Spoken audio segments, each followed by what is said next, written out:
Many people in government are looking very carefully at what happens to their careers after they leave government and when they can make money. And unfortunately, that's become a very important and powerful factor. And then, of course, politicians also want to get reelected, and they need campaign contributions to get reelected. That also is a very important factor. There have been times, though, when people, even in government, have spoken out about this. Right, whistleblowers, too, yeah. And, in fact, very high-level people. Brooksley Born was chairperson of the Commodity Futures Trading Commission, very powerful organization. She tried to regulate derivatives in the late 1990s, and she was shut down very, very hard by Robert Rubin and Larry Summers. Why?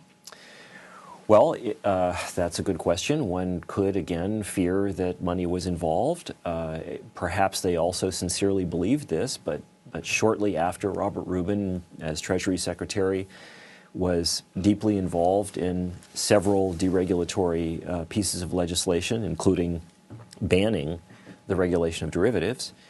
He took a position as vice chairman of Citigroup and made over $125 million over the succeeding decade.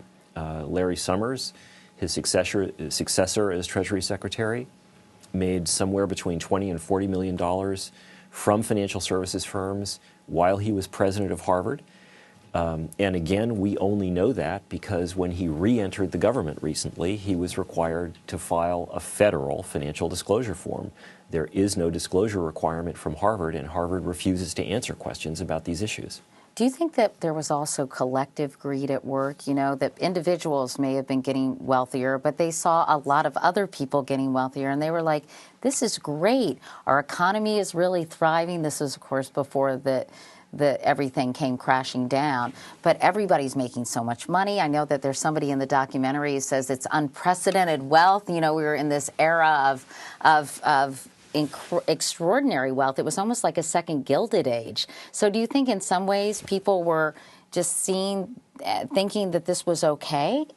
Well, many normal people, of course, thought that it was okay because they were being told that it was okay, and they were making lots of money too. Yes, you know, because everybody's house was going up in value, and so you could sell your house for more than you paid for it, and you could borrow against it. So everybody had a wonderful party for a while. But it is very clear that many high-level people on Wall Street knew perfectly well that this was not, in fact, real or sustainable or fair.